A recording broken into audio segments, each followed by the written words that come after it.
Depois de levar um cacete pro Genoa fora de casa, a Roma enfrenta o Frosinone em casa de novo com uma cotação esmagada. Será que a gente consegue confiar nessa equipe do Mourinho alguns dias antes do segundo jogo da Roma na Europa League contra o time da Suíça? Essa é a dúvida que a gente vai tentar responder. Darmstadt e Bremen fazem um confronto com uma cara danada de segunda divisão, não só porque as equipes se enfrentaram recentemente na segunda divisão, mas porque o desempenho das duas equipes na primeira divisão tem sido muito abaixo do esperado. E para completar o nosso domingo, temos vários jogos importantes no Campeonato Brasileiro, principalmente na disputa contra o rebaixamento. Na Vila Belmiro, o Santos enfrenta o Vasco, o Cruzeiro recebe o América e o Cruzeiro também está próximo, então acaba sendo um adversário direto. No meio desse bololô todo, temos um derby da cidade de Curitiba, um Atletiba que pode favorecer dois lados de maneiras diferentes. O Curitiba, se vencer, consegue pensar numa possibilidade, mesmo que bastante difícil nesse momento, de escapar do rebaixamento. Já o Atlético Paranaense, se vencer, vai ajudar ainda mais a rebaixar o seu grande rival. Então é um jogo que vale muito. Falando em jogo que vale muito, temos um jogo que pode valer a segunda colocação do Campeonato Brasileiro entre Bragantino e Palmeiras, com destaque que o Palmeiras tem o jogo da volta contra o Boca Juniors no Allianz e pode poupar alguns jogadores. Meu nome é Theo Borges, esse é mais um Bom Dia Mercado e eu espero conseguir te ajudar a fazer o melhor planejamento possível para esse domingo, dia 1º de outubro.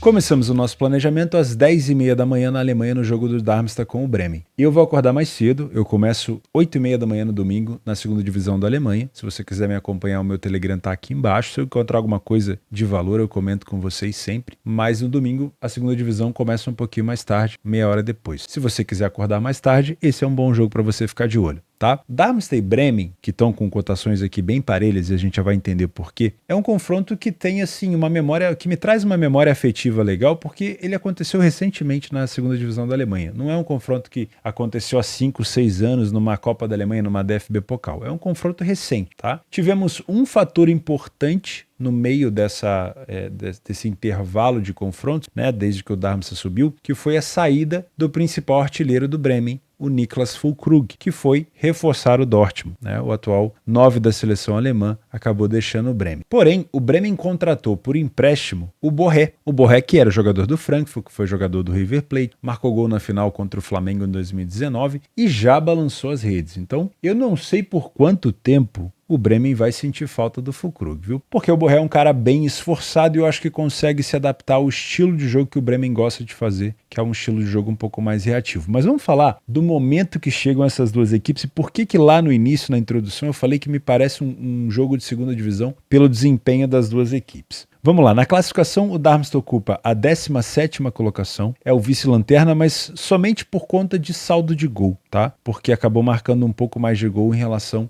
ao adversário. Esse é um fator interessante que eu gosto de listar na Alemanha e por que eu gosto tanto de trabalhar a Alemanha, né? Percebam que o Darmstadt ele tem 16 gols sofridos e 6 gols marcados. O Mainz tem 14 gols sofridos, talvez não dê para você ver porque tá pequenininho, eu tô listando para você, tá? O Mainz, que é o lanterna, tem 14 gols sofridos e 4 gols marcados. Se você fizer a somatória do saldo de gols, tá idêntico. E por que o Darmstadt tá na frente? Porque ele marcou mais gols. É isso que faz diferença na primeira e na segunda divisão da Alemanha, principalmente na segunda. Eu sei que a maioria das equipes vão tomar tantos gols quanto eu, né? O Darmstadt, por exemplo, tomou mais gols do que o Mainz, porém ele também marcou mais. E isso privilegia na hora do desempate. Por isso que na maioria das vezes um jogo pode até estar, entre aspas, resolvido, né? 2-0, 3-0, 4-0, mas o time que está atrás do placar ele sempre está tentando buscar um golzinho, porque faz diferença, tá? É só um adendo para a gente levar em consideração no futuro. O Bremen ocupa a 11ª colocação, tem 2 vitórias e 3 derrotas. Como mandante, o Darmstadt perdeu para o Union Berlin e empatou com o Borussia Mönchengladbach. E esses 2 jogos foram curiosos, né? O Union Berlin, o Darmstadt chegou a estar perdendo por 1-0, empatou o jogo, ficou com um jogador a mais, parecia que ia virar e tomou 3 gols de bola parada, né? Especialidade do Union Berlin. E no jogo contra o Borussia Mönchengladbach chegou a abrir 3-0, mas aí cometeu uma bobeira de ter uma expulsão no seu time, ficou com um homem a menos e o Gladbach só não virou o jogo por detalhe, né? Olha que curioso. Então em 2 jogos o time do Darmstadt conseguiu tomar 7 gols, marcou 4 e só levou 1 ponto para casa, ou manteve ali em casa com 1 ponto. O Bremen, fora de casa, vem de várias derrotas. E aqui vamos utilizar uma questão histórica para a gente ver o que está acontecendo com o Bremen fora de casa. Qual foi a última vitória do Bremen, tirando aqui um amistoso contra o Borussia Mönchengladbach? Vamos ter que descer um pouquinho, viu? Temporada 2022-2023, onde o Hertha Berlim, que ainda estava na primeira divisão, perdeu para o Bremen em casa. Naquele momento, o Hertha Berlim já tinha, como a gente gosta de brincar, né, já tinha abraçado o Papai do Céu, já tinha caído. Então, não era um confronto assim tão complexo para o time do Bremen. E dá para ver que realmente o adversário era acessível, porque nos jogos anteriores o Bremen não tinha conseguido vencer. Então, o Bremen fora de casa vem tendo uma dificuldade muito grande, mesmo contra adversários um pouco mais acessíveis, que também vieram da segunda divisão, como é o caso do Heidenheim, que venceu o Bremen por 4-2. Tudo bem, o Heidenheim chegou a dar uma escorregada e tomou o 2-2, mas se recuperou e fez o 3-2 e o 4-2. Então a situação do Bremen é bem complexa. Na tabela, o Bremen está melhor classificado. Mas eu não duvido que o Darmstadt possa aprontar por aqui, porque os jogos que o Darmstadt fez em casa, ele não foi mal. Contra o União Berlim foram situações de bola parada, e o União Berlim precisa ser mais elogiado com o que ele faz com as bolas paradas do que propriamente criticar o adversário. É óbvio que o adversário tem que estar preparado para defender essas bolas paradas, mas o União Berlim joga muito bem nesse fundamento. Então eu prefiro elogiar a parte ofensiva do que só criticar a defensiva. E no jogo contra o Gladbach, 3-0 num time de primeira divisão, que está ali há muito tempo, só que aí um cartão vermelho dificultou as coisas. Então, na minha opinião, o Darmstadt chega ainda mesmo que próximo da lanterna, forte, porque em casa ele vem conseguindo marcar e no último jogo contra o Borussia Mönchengladbach, chegou a abrir 3-0 quando estava 11-11. Então eu não duvido que o Darmstadt possa apresentar bastante dificuldade para o Bremen e que o Bremen vai enfrentar uma equipe, mesmo próximo da lanterna, muito agressiva com o apoio da sua torcida, tá? Se a gente pegar os últimos jogos entre eles, recentemente, tivemos um 3-0 em 2021, um 2-2 em 2016 e um 2-1 em 2015. E eu gosto muito de pensar nessa situação de gols inicialmente, principalmente em times que estão disputando a parte de baixo da tabela, que é o caso das duas equipes. Como o Darmstadt marcou em todos os dois jogos que ele jogou dentro de casa e também sofreu em todos os dois jogos, eu não duvido que a gente possa começar a pensar num over 1,5 e não duvido que a gente possa ter também um ambas marcam sim. O estilo de jogo do Darmstadt na segunda divisão não era um estilo de jogo tão agressivo depois de marcar o primeiro gol, tá? Porém, talvez, depois de ter tomado esse empate contra o Gladbach, o Darmstadt entre com as barbas de molho, né? Talvez se marcar o primeiro gol, ele continue atacando para não dar chance do adversário empatar. Porém, o estilo de jogo do Bremen se mantém há muito tempo, que é um estilo de jogo reativo. O Bremen prefere jogar com seus homens de referência, na maioria das vezes era o Füllkrug e o Marvin Dukšik, recebendo bola de frente para sua defesa, fazendo o pivô e puxando o contra-ataque com os homens da ponta passando, tá? Na maioria das vezes joga desse jeito. O Borré chegando no lugar do Füllkrug deve jogar mais ou menos no mesmo fundamento. Então é provável que a gente veja um Darmstadt um pouco mais com a bola e o Bremen jogando de maneira reativa. Isso não muda muito o cenário para gols, tá? Principalmente se a gente já tiver uma equipe na frente do placar. Porém, eu vou ficar no máximo com 2 gols por aqui. Eu até acredito que a gente possa ter mais gols, mas eu não vou puxar muito a corda porque existe uma situação no Darmstadt agora que é alcançar a primeira vitória. Então pode acontecer do Darmstadt estar na frente do placar e começar a pensar que ele precisa fazer uma manutenção de vantagem para alcançar a primeira vitória na competição. Senão ele vai acabar se enrolando numa bola de neve e pode acabar sendo rebaixado, né? Então esse é o meu medo. É pensar num cenário muito para frente e por algum motivo, se o Darmstadt estiver na frente do placar,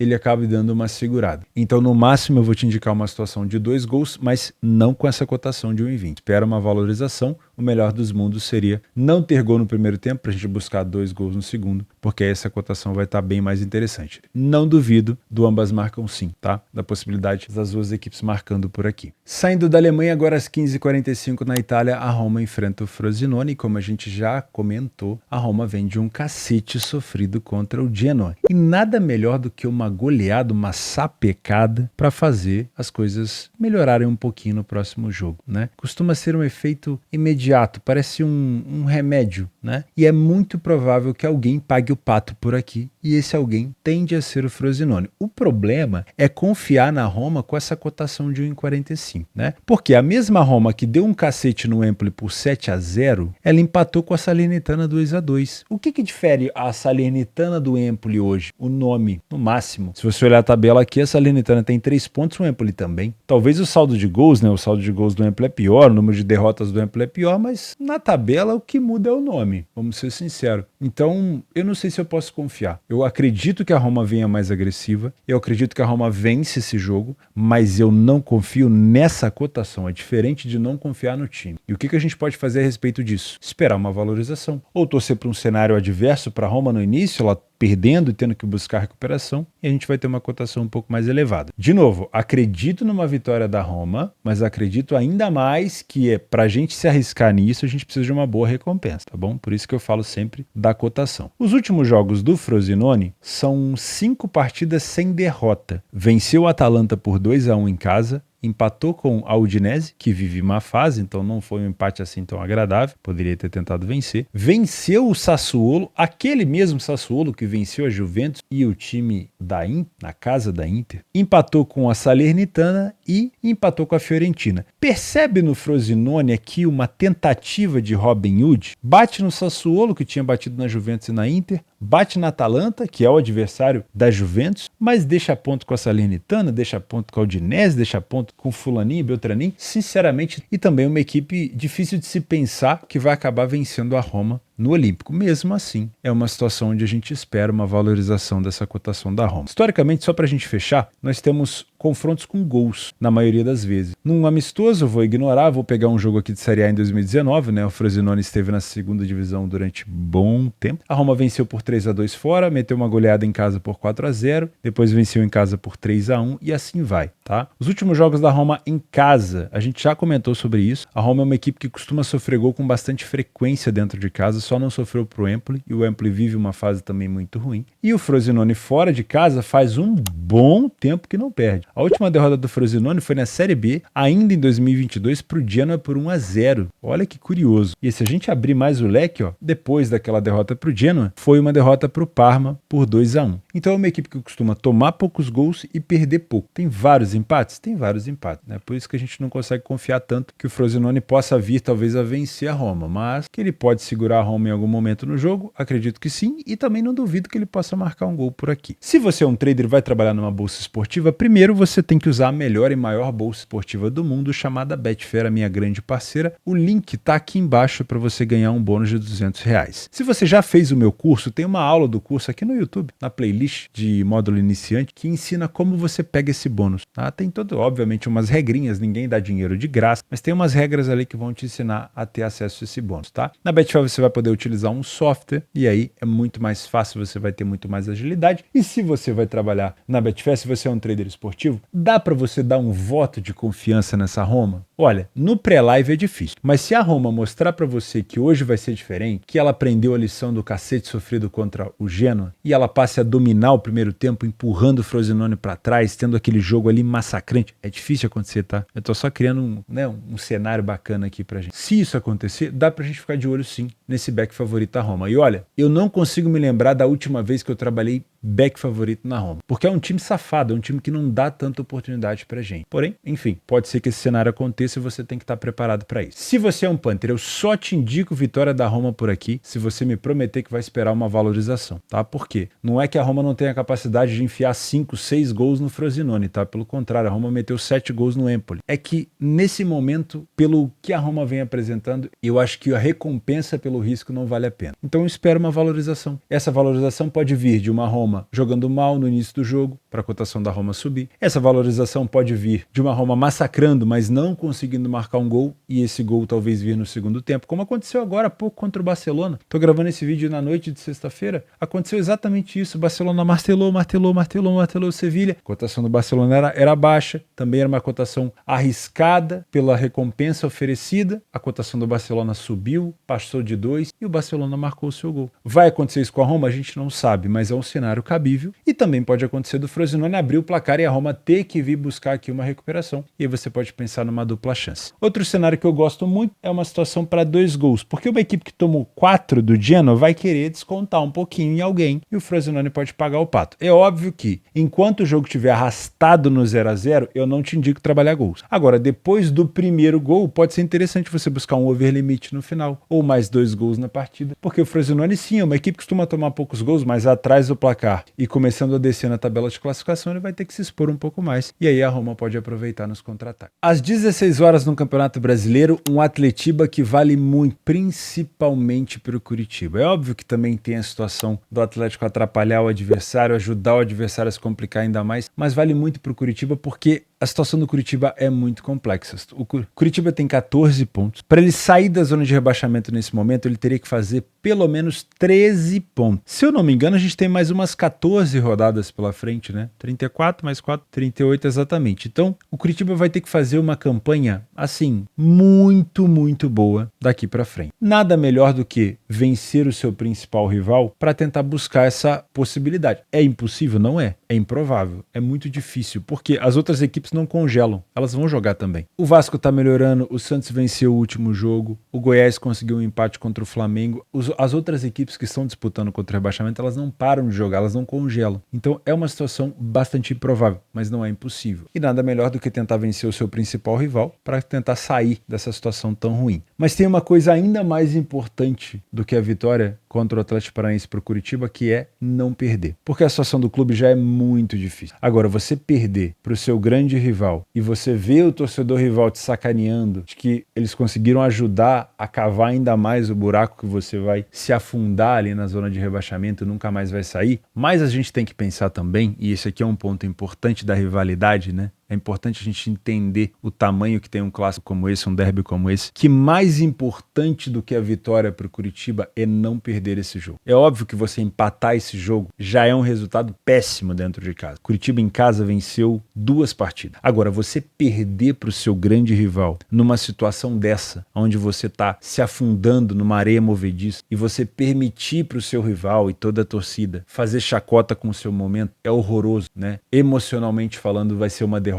muito dolorida, que pode acabar atrapalhando ainda mais essa tentativa de escapar do rebaixamento. Então, mais importante, na minha opinião, que vencer o CAP é não perder esse derby, esse clássico, tá? Por isso eu vejo um jogo bastante truncado. Se fosse contra qualquer outra equipe disputando zona de rebaixamento, como foi recentemente contra o Bahia, eu imaginaria um jogo com uma tendência grande de gols, tá? Mas como é um derby muito importante, talvez a gente tenha um jogo mais truncado. Eu vou dar uma olhada principalmente no histórico de cartões, tá? Pro lado do Atlético, além de poder complicar ainda mais a vida do rival, por isso que é tão importante, o Atlético Paranaense pode subir na tabela ao ponto de alcançar quase que a 3ª colocação. É óbvio que vai depender do resultado do jogo do Grêmio contra o Fortaleza. Eu tô gravando esse vídeo um pouco antes desse jogo. E também do resultado do Bragantino contra a equipe do Palmeiras. Mas quando esse jogo terminar, o Bragantino ainda não vai ter entrado em campo. Então, até acontecer isso, até o Bragantino entrar em campo, se o Atlético vencer, ele pode assumir ali a 4ª colocação e quem sabe até sonhar com uma possibilidade ainda de título, né? Então, é sim um confronto muito importante também pro Atlético Paranaense. Vamos dar uma olhada no histórico dos confrontos. O último jogo em si teve uma situação de over, um 3-2. Mas no histórico recente, a maioria dos jogos são mais truncados e as vitórias costumam vir aqui por um gol de diferença, né? 1-0 aqui em 2022 para o Atlético Paranaense, 1-0 também para o Atlético Paranaense ainda em 2022. O Curitiba venceu por 2-1 no Campeonato Paranaense. O Atlético Paranaense devolveu o 2-1 no Campeonato Paranaense do ano retrasado. Então assim vai, ó. Vitórias por um gol de diferença, jogos bastante truncados. Esse 3-2 aqui foi bem fora da casinha, tá? Deixa eu ver como é que começou esse cenário. O Curitiba abriu o placar, teve um empate, Curitiba ficou na frente novamente, depois tomou a virada lá no final, tá? Por isso que eu acredito num jogo mais truncado, porque esse cenário aqui pra mim, ele foi algo meio atípico. Porém, deixa eu dar uma olhada nisso daqui, ó. Nesse jogo do 3-2, nós tivemos 3, 4, 5, 6 cartões amarelos. Nesse jogo do Campeonato Paranaense, olha que curioso. 1, 2, 3, 4, 5 cartões amarelos, 6 cartões amarelos, 1, 2, 3, 4, 5, 6, 7, 8 cartões vermelhos. Olha como é disputado esse jogo. Vamos aqui agora para o Campeonato Brasileiro em 2022, né? 1, 2, 3, 4, 5, 6 cartões amarelos. Vamos para mais um confronto aqui, onde o Atlético Paranaense ganhou na casa do Curitiba. 1, 2, 3, 4, 5, 6, 7, 8, 9, 10 cartões amarelos e 2 cartões vermelhos. Está lembrando muito esse jogo agora do Benfica com o Porto, hein? E esse jogo do Benfica com o Porto, vocês viram como foi. O Porto já teve um cartão vermelho logo no início. Teve mais um jogo aqui, 1-1, 4 cartões amarelos no primeiro tempo, 5, 6, 7, 8, 9 cartões amarelos e um cartão vermelho. Dá para considerar até mais um cartão amarelo porque foi o segundo amarelo. Então, acho que já ficou claro o meu ponto, né? Que além de a gente pensar talvez num jogo truncado, a gente pode pensar num jogo para cartões. Então se você é um trader, provavelmente a gente vai ter uma liquidez talvez um pouco dividida aqui no jogo do Santos, no jogo do Curitiba, mas a gente pode pensar numa situação de trabalhar correção de preço, tá? Se uma equipe tiver melhor do que a outra, de maneira clara, para a gente poder trabalhar esse tipo de correção. Se você é um punter, eu não vou te indicar a vitória do Atlético, vitória do Curitiba, não vou te indicar nada disso, por mais que o Curitiba venha. Deixa eu ver a quantos jogos o Curitiba não vence. Há 8 partidas? 1, 2, 3, 4, 5, 6, 7, 8 derrotas seguidas para a equipe do Curitiba. Seguida. Tanto em jogos em casa, 3 derrotas seguidas, e uma contra um adversário direto, e fora de casa também numa situação bem complexa aqui, em derrotas contra o Corinthians, contra o Fortaleza, contra o Vasco, adversário direto, tomou uma goleada, e agora contra o São Paulo. Então a situação do Curitiba realmente é muito complexa, mas eu não vou te indicar nada a favor do Atlético Paranaense, porque é derby, é clássico, e eu respeito muito isso, tá? O que eu gosto de pensar por aqui? Under goals.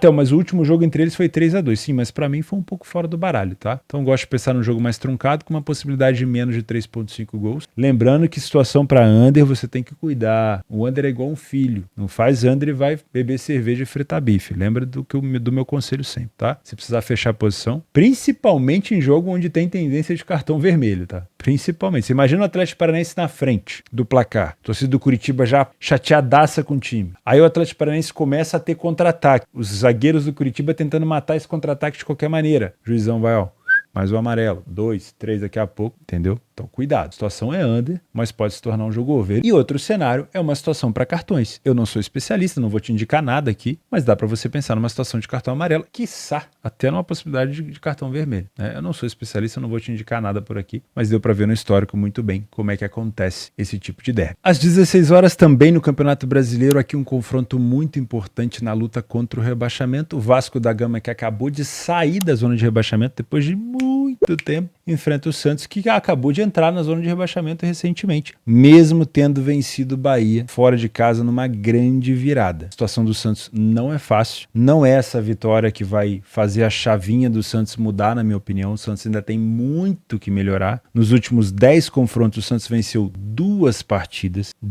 foram 6 derrotas em 10 partidas, então tem muito a melhorar. E o Vasco vem numa fase de melhora constante. Venceu o Fluminense por 4-2, goleou o Curitiba, adversário direto, por 5-1, e venceu o América num confronto muito disputado, onde não fez um bom primeiro tempo, mas acabou ficando com um homem a mais e acabou aproveitando na segunda etapa. Então um confronto direto, que vale muito. Se a gente utilizar aqui o PDF de apoio, se você não tem acesso ao PDF de apoio, é só se tornar membro do canal clicando aqui embaixo, que você vai receber um link todos os dias, e aí você vai ter mais de 100 competições aqui para você fazer a sua análise. Para quem me pergunta que site de estatística é esse? É um PDF de apoio que eu monto. Inclusive, estava agora há pouco terminando de sábado, já mandei para vocês, porque é bastante informação, tá? Perceba que, além do número de vitórias das duas equipes não encantar, não chamar tanta atenção, nenhuma das duas equipes tem uma iniciativa tão grande dentro e fora de casa, respectivamente. Porém, o Vasco sofre gol em quase todos os jogos fora e o Santos também sofre gol com uma frequência muito grande. O número de gols sofridos, inclusive, é extremamente parecido. Porém, o Vasco tinha, não sei se vai se manter assim, porque o Vasco melhorou e principalmente o Vasco passou a ser mais goleador, um ataque menos efetivo do que o Santos fora de casa, tá? Primeiro tempo com nenhuma equipe se destacando, as duas equipes tomando quase a mesma quantidade de gols, o Vasco perdendo um pouco mais, e no segundo tempo, de novo, nenhuma equipe se destacando, quase a mesma quantidade de gols sofridos e o Vasco continuando com o número de derrotas maior. Uma coisa que tem melhorado muito no Vasco é a bola aérea, principalmente com o Verratti. 7 gols de cabeça do time do Vasco, apenas 1 gol de cabeça marcado pelo Santos e 9 gols de cabeça sofridos pela defesa santista. Então, se o Vasco tiver numa situação perdendo o jogo ou tiver bombardeando o Santos, ele vai tentar utilizar esse fundamento para tentar marcar os seus gols. O Vasco também sofre nesse fundamento, mas o Santos não é tão forte assim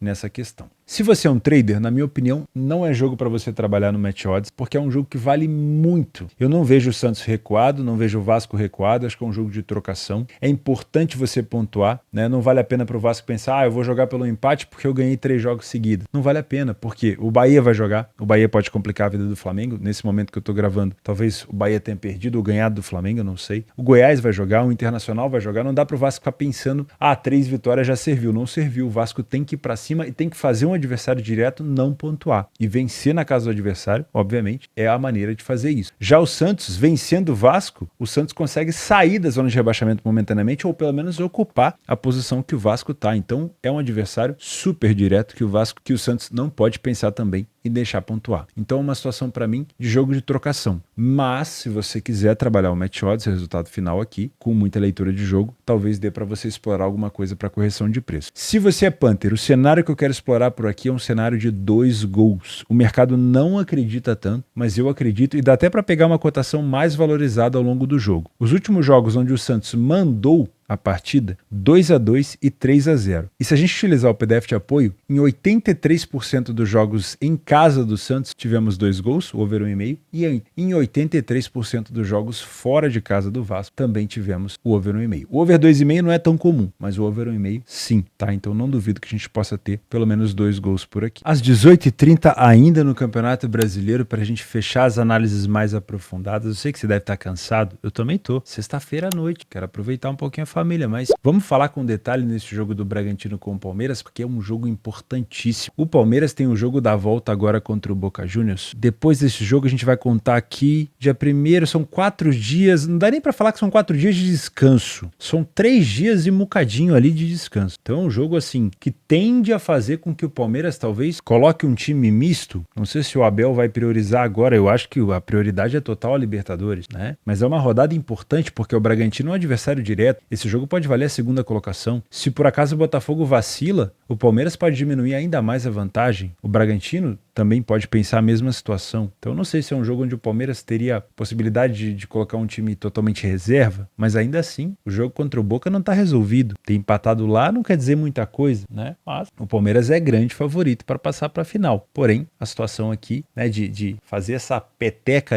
essa balança entre botar um time titular, um time misto, um time todo reserva, e se coloca um time titular aqui e depois os caras chegam cansados ou alguém lesiona, tudo isso vai ser cobrado, né? Mas não dá para ter, como eu vou dizer aqui, uma bola de cristal. A gente só vai saber poucas horas antes do jogo. Mas eu acredito que o Palmeiras, se não colocar um time misto, pelo menos a cabeça não vai estar tanto aqui. Vai estar mais no jogo da volta contra o Boca. Já o Bragantino é 100% aqui, meus amigos. Os últimos jogos do Bragantino, 2 vitórias seguidas em casa. A gente também teve um empate contra o Cruzeiro fora de casa e a derrota para o Bahia por 4-0. O Bragantino é um postulante ao título. Inclusive, sai nos portais aí de notícia que o Bragantino tem mais chance de vitória que várias outras equipes aí com elencos muito mais caros, viu? Porque a tabela do Bragantino tende a ser um pouco mais acessível. É um time bem treinado, muito bem treinado, na minha opinião. Então, é um adversário, sim, que pode complicar a vida do Palmeiras. Tanto é que a cotação do Bragantino é mais baixa, o mercado já deve estar considerando aqui um Palmeiras mistão. Utilizando o PDF de apoio, a gente consegue ver um Bragantino em casa com 67% dos jogos sem sofrer gol, defesa sólida, tá? 50% das vezes saiu na frente do placar e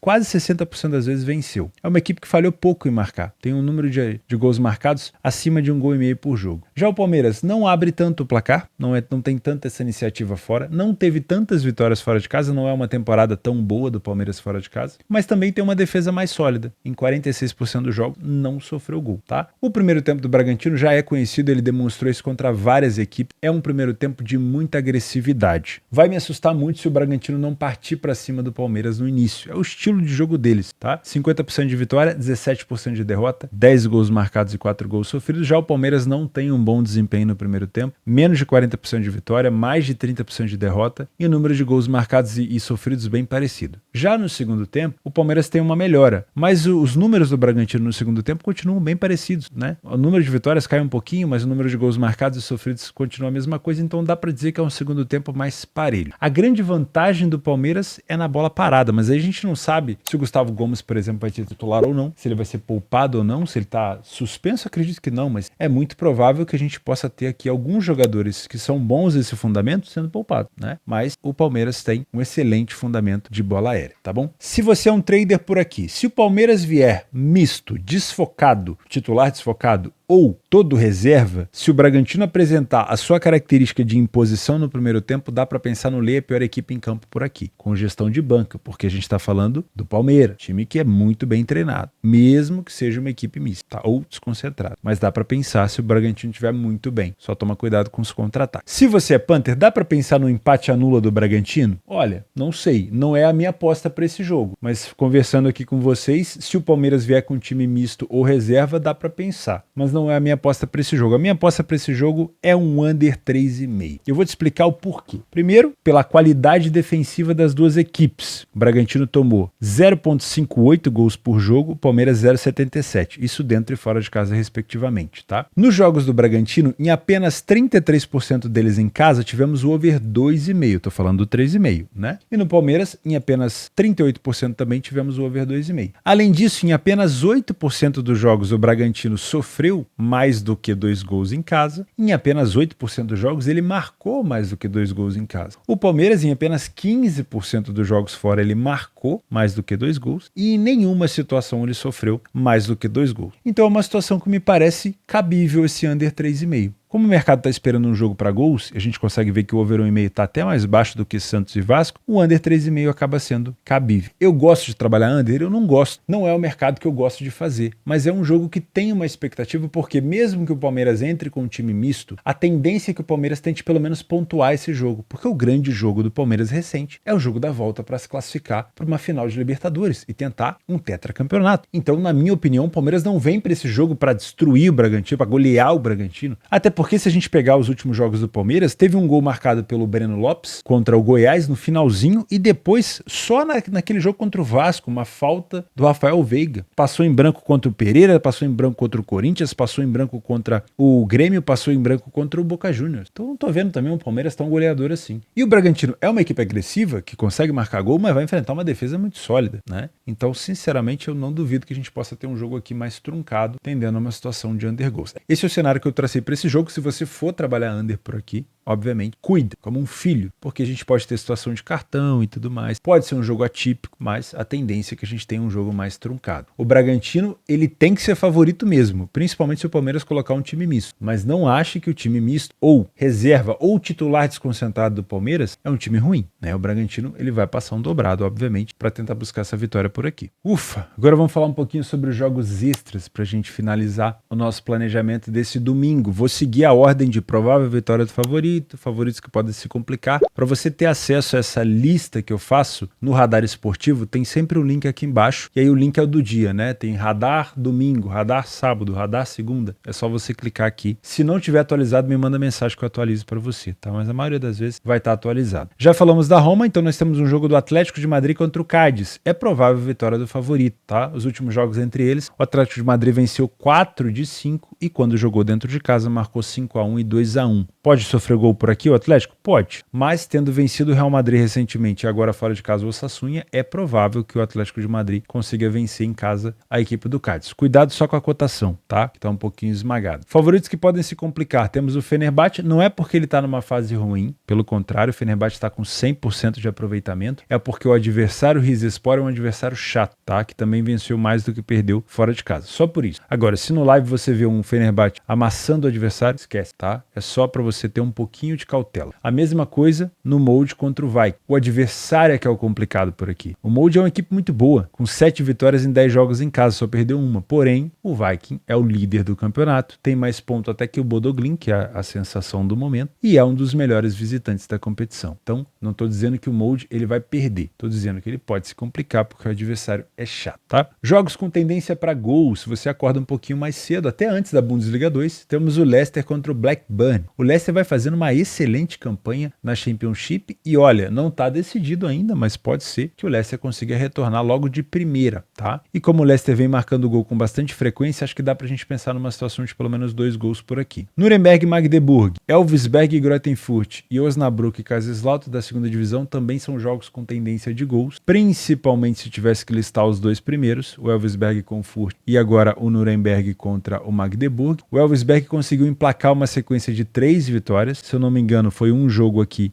contra o Osnabrück, uma vitória contra o Hamburgo, uma vitória agora contra o Wien Wiesbaden. Isso deixou o Elversberg com uma sensação muito melhor. E é muito interessante ver o Elversberg subindo na tabela, porque ele começou muito mal de resultado, mas apresentando um futebol muito agradável. O Elversberg é o atual campeão da terceira divisão e, na minha opinião, merece sim essa subida na tabela, tá? O Furt vem de vitória contra a equipe do Karlsruhe, um jogo bem eletrizante, mas tinha ficado sem vencer alguns jogos, então acho que é um bom jogo para gols. E para finalizar, o AZ contra o Fortuna também é um jogo com um histórico bem interessante de gols aqui, com uma tendência até de ambas marcam, mas cuidado com as cotações. A Holanda, assim como na segunda divisão da Alemanha, é tudo bastante esmagado. Nos jogos para correção de preço, nós temos o Freiburg contra o Augsburg. Historicamente falando, o Freiburg tem uma tendência muito maior de vitória contra a equipe do Augsburg, tá? Os últimos 5 jogos, 5 vitórias do Freiburg. Além disso, o Augsburg não vence fora de casa há vários jogos, porém muito cuidado, porque o Augsburg é uma equipe muito agressiva, marcou gol contra o Bayern de Munique, teve um jogo eletrizante agora recentemente, 4-4 contra o Borussia Mönchengladbach, 2-2 contra o Bochum, então pode ser até um jogo com uma tendência de gol. Atalanta e Juventus é um jogo extremamente parelho. A Juventus não vem jogando tão bem. A Atalanta melhorou da temporada passada, pelo menos. Então é um jogo de correção de preço para mim. Não criaria viés pelo peso da camisa por aqui, tá? E para fechar alguns jogos extras, tem o Slavia Praha na República Tcheca. Temos o Dinamo Zagreb enfrentando o Hajduk Split, que é o principal concorrente aqui dele na Croácia. O Guimarães enfrenta o Estoril. O Guimarães está bem essa temporada, na 7ª colocação. E 2 jogos de Série B. O Vila Nova pega o Chapecoense, uma cotação mais baixa, e o Ceará enfrenta a equipe do Atlético Goianiense. Lembrando que o Vitória acabou de vencer o seu jogo e abriu 4 pontos para o segundo colocado Sport por aqui. Então já temos ali algumas equipes se distanciando já no bloco da frente. Vou ficando por aqui, muito obrigado pela tua companhia, pela tua audiência, espero que tenha sido proveitoso, que eu consiga te ajudar nesse planejamento. Se você chegou até aqui, puder deixar o like no vídeo, eu devo ter esquecido de pedir esse like lá atrás, erro meu, mas se você puder deixar o like, se inscrever no canal, vai ser um prazer ter você por aqui. Um abraço, fica com Deus e até segunda-feira.